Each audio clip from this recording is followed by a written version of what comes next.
தமிழ்நாடு அரசியலில் துரோகத்தின் வரலாறு ஒரு துரோகத்தின் கட்சி அப்படிங்கிற மாதிரியான ஒரு தேடலை நம்ம தேடுனா கண்டிப்பா முதலிடத்தில் இருக்கும் ஒரு கட்சி எதுன்னு பார்த்தீங்கன்னா அது விசிக கட்சி நம்ம சொல்லலாம். எதற்காகனா விசிக கட்சியோட வரலாறு அப்படிதான் இருக்குங்க. ஏன்னா தன்னை வளர்த்து விட்ட தன்னை கூடவே சேர்ந்து வளர்த்து விட்ட கட்சிகளை துரோகம் செய்தது யாருன்னு பார்த்தீங்கன்னா அது திருமாவளவன் முன்னணியில் தான் இருப்பாரு. அது எடுத்துக்காட்டு பார்த்தீங்கன்னா பாமக ஆரம்பத்துல வட மாவட்டங்கள்ல விசிக வளர்வதற்கு ஒரு முக்கிய காரணம் எது பாத்தீங்கன்னா பாமகவும் மருத்துவர் ஐயா ராமதாஸ் அவர்களும் தான்.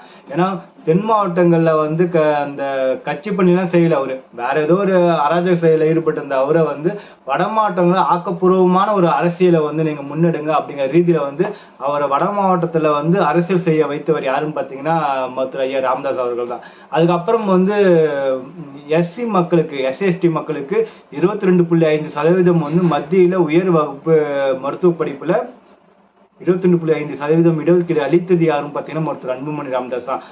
அதற்காக சென்னை தாம்பரத்துல நடந்த ஒரு பாராட்டு விழாவில் எஸ்சிஎஸ்டியோட தேசிய தலைவர் பூட்டா சிங் அவரோட தலைமையில் நடந்த ஒரு பாராட்டு விழாவில் ஒரே மேடையில் மருத்துவர் அன்புமணி ராமதாஸ் அவர்களுக்கு மிகப்பெரிய அளவில் ஒரு பாராட்டு விழா நடக்குது.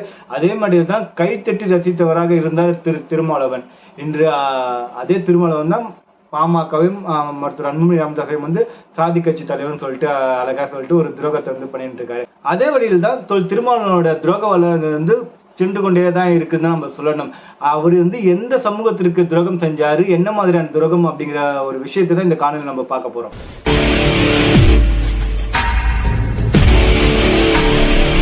பல்லதேசம் கார்த்திகேயன் யூடியூப் சேனல் நேயர்கள் அனைவருக்கும் வணக்கம்.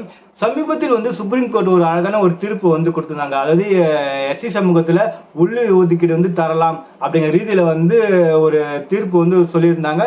இது அனைத்து தரப்பு கட்சிகளுமே மிகப்பெரிய அளவில் ஆதரவு கொடுத்து மிகப்பெரிய அளவு மகிழ்ச்சியா கொண்டாடிட்டு இருக்காங்க.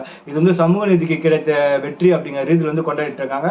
அது என்னன்னா எஸ்சி உள்ஒதுக்கீடா அந்த அருந்ததியர் சமூகத்துக்கு உள்ஒதுக்கீடு தரலாம், அது எவ்விதமான தவறும் இல்லை அப்படிங்கிற ரீதியில சுப்ரீம் கோர்ட் சமீபத்தில் ஒரு தீர்ப்பு கொடுத்தாங்க. அது தமிழகத்தில் இருந்த அனைத்து கட்சிகளும் மிகப்பெரிய அளவில் பாராட்ட தெரிவிச்சிருந்தாங்க. ஆனால் அதை கெடுக்கும் வகையில திருமாவளவர்கள் தொடர்ச்சியாக ஒரு செயல்பாட்டை முன்னெடுத்திருக்கான்னு சொல்லணும். இன்னும் பாத்தீங்கன்னா வட தமிழ்நாட்டுல திருமாவளவனும் ரவிக்குமார் அவர்களும் ஜெயிப்பதற்கு ஒரு சிறிய காரணமாக அருந்ததியர் சமூகமும் இருந்திருக்காங்க. ஏன்னா பட்டியல் சமூகத்துல அவங்க வர்றதால சரி ஓகே இவர் நமக்காக தானே போட்டுகிறாரு, அதனால இவருக்காக நம்ம ஓட்டு போடலாம் அப்படிங்கிற ரீதியில ஒரு நம்பிக்கையில அருந்ததியர் சமூக மக்கள் ஒரு 95% பேர் கண்டிப்பா திருமாவளவன் அவர்களுக்கு தான் ஓட்டு போட்டு இருந்தாங்க. ஆனால் அந்த நம்பிக்கை துரோகத்தை இவ்வளவு சீக்கிரமா அவங்க அந்த சமூகம் எதிர்பார்க்கும் அப்படிங்கிற ரீதியில அவங்களும் எதிர்பார்த்திருக்க மாட்டாங்க. ஏன்னா சமீபத்தில் உச்சநீதிமன்றம் அந்த தீர்ப்பு தமிழகத்தில் எல்லா கட்சியுமே கொண்டாடிட்டு இருக்காங்க. ஆனா திருமாவளவன் மட்டும் அந்த தீர்ப்பு தவறு, மத்திய அரசு இந்த தீர்ப்பை எதிர்த்து மேல்முறையீடு செய்யணும், எஸ்சி சமூகத்துக்குள்ள எவ்விதமான உள்ஒதுக்கீடும் தரக்கூடாது அப்படிங்கிற ரீதியில தொடர்ச்சியாக மத்திய அமைச்சர்கள் சந்தித்து கொண்டு அவங்க நீங்க மேல்முறையீடு பண்ணுங்க, அந்த தீர்ப்புக்கு எதிராக மேல்முறையீடு பண்ணுங்கன்னு சொல்லிட்டு மனு கொடுத்துட்டு இருக்காங்க. யாராரு? திருமாவளவனும் ரவிக்குமார் அவர்களும்.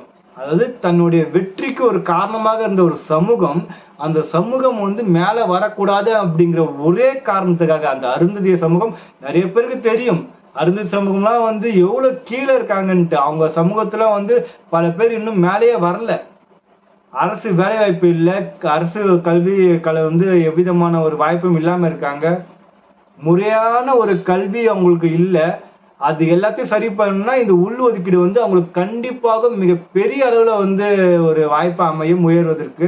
அதுக்கப்புறம் இந்த சட்டமன்ற உறுப்பினர் பதவியில எவ்விதமான வாய்ப்பும் அவங்களுக்கு இல்லை. இந்த உள் ஒதுக்கீடுங்கிறது அதுவும் ஒரு அதிகாரத்துல அவங்க வர்றதுக்கான ஒரு வாய்ப்பா அமையும். இவை அனைத்துமே கெடுக்கும் வகையில நம்பிக்கை துரோகம் செஞ்சிட்டு இருக்காரு திருமாவளவன் அப்படிதான் நம்ம சொல்லணும். சுப்ரீம் கோர்ட் அளித்த இந்த உள்ஒதுக்கீடு இந்த தீர்ப்பானது மிக மிக தவறு. அதை நீங்க எதிர்த்து மேல்முறையீடு பண்ணுங்க சொல்லிட்டு இந்த சனாதன அமைச்சர்களை, இந்த பாஜக அமைச்சர்களை தொடர்ச்சியாக சந்தித்து கொண்டு மனு அளித்துக் கொண்டு இந்த ரவிக்குமார் அவர்களும் திருமாவளவன் அவர்கள் போயிட்டு அவங்களோட வாசல்ல போய் ஏறுறாங்க. வெக்கமா இல்லையா அவங்களுக்குலாம்? ஒரு சமூகம் மேல வர்றதுல அவங்களுக்கு என்ன அவ்வளவு பிரச்சனை? அருந்ததியர் சமூகம் பதவிகள்ல வரக்கூடாதா? ஏன் வேலை வாய்ப்புல முன்னாடி வரக்கூடாதா? கல்வி வாய்ப்புல முன்னாடி வரக்கூடாதா?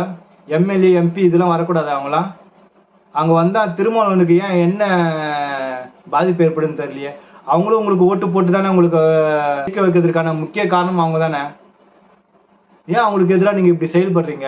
இன்னும் பாத்தீங்கன்னா மருத்துவர் அன்புமணி ராமதாஸ் அவர்களும் மருத்துவர் ஐயா ராமதாஸ் அவர்களும் 2 பேருமே வந்து மிகப்பெரிய அளவில் இந்த சமூக நீதி தீர்ப்பை வந்து வரவேற்றிருக்காங்க. இது வந்து தமிழக சமூக நீதி வரலாற்றுல மிக மிக மிக மிக முக்கியமான ஒரு தீர்ப்பு. இது வந்து நம்ம போற்றப்பட வேண்டிய ஒரு தீர்ப்பு அப்படிங்கிற ரீதியில வந்து அவங்களாம் எல்லாருமே வரவேற்றிருக்காங்க. ஆனா சமூக நீதி அப்படி பேசிக் கொண்டிருக்கிற திருமாவளவன் அவர்கள் வந்து மத்திய அமைச்சர்களோட வாசல் வீடுகளை போயிட்டு அந்த அலுவலகங்களை போயிட்டு ஏறிட்டு இருக்காரு, போய் மண்ணு குத்துட்டு இருக்காரு. இந்த அருந்ததி சமூகத்தோட உள்ஒதுக்கீடு வந்து எப்படியாச்சும் நீங்க கேன்சல் பண்ணுங்க, மேல்முறையீடு பண்ணுங்க சுப்ரீம் கோர்ட்ல அப்படின்னு சொல்லிட்டு. என்ன வன்மம் அவருக்கு தெரியல. திருமாவளவன் அருந்ததி சமூகத்து மீது என்ன வன்மம் தெரியல. இது வந்து பல அருந்ததி சமூகம் வந்து எதிர்த்து தான் இருக்காங்க. நம்ம சோசியல் மீடியால பார்த்துட்டு இருக்கோம்.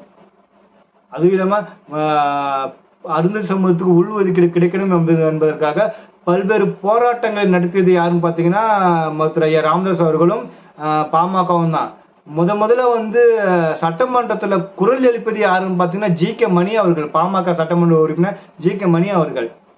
இப்படி தொடர்ச்சியாக அருந்ததி சமூகத்திற்காக வந்து பல்வேறு போராட்டங்களையும் பல்வேறு நெருக்கடி, சட்டமன்றத்துல பல்வேறு நெருக்கடிகளையும் கொடுத்து வந்து அந்த ஒதுக்கீடு கிடைப்பதற்கு முக்கிய காரணமாக இருந்தது யாருன்னு பாத்தீங்கன்னா பாமக. ஆனா அந்த பாமக வந்து நீங்க வந்து ஜாதி கட்சின்னு சொல்லிட்டு, சமூக நீதி கட்சின்னு சொல்லிட்டு உருட்டிட்டு இருக்க அந்த விசிகா தொடர்ச்சியாக அந்த உள்ஒதுக்கீடு எப்படியாச்சும் ரத்து பண்ணணும் அப்படிங்கிற ரீதியில மத்திய அமைச்சர்களோட அந்த சனாதன அமைச்சர்களோட காலில் போய் விழுந்துட்டு இருக்காங்க. உண்மையிலுமே அருந்ததி சமூக மக்கள் இனியாவது நீங்க வந்து விழிப்போடு இருக்க வேண்டும் தான் நான் சொல்லியிருக்கேன். ஏன்னா உங்களுடைய உரிமையை தடுக்கிறதுக்காக போயிட்டு ஒவ்வொரு சனாதன அமைச்சர்களோட காலில் போய் விழுந்துட்டு இருக்காங்க திருமாவளவனும் ரவிக்குமார் அவர்களும். தொடர்ச்சியாக போய் அவங்களோட அலுவலகம் போயிட்டு இந்த தீர்ப்பை எதிர்த்து மேல்முறையீடு பண்ணுன்னு சொல்லிட்டு இருக்காங்க. இனியாவது இந்த அருந்ததி சமூகம் வந்து புரிஞ்சு கொள்ளுங்கள், விழித்துக் கொள்ளுங்கள். உங்களுக்கு நன்மை செய்யற கட்சி எது, தீமை செய்யற கட்சி எதுன்னு சொல்லிட்டு புரிஞ்சுக்கோங்க. இனியாவது பாமகவை வந்து தொடர்ச்சி ஆதரிங்க. கண்டிப்பா உங்களுக்கான அனைத்து விதமான உரிமையும் கண்டிப்பா கிடைப்பதற்கு பாமக உறுதுணையாக இருக்கும். நன்றி, வணக்கம் மக்கள்.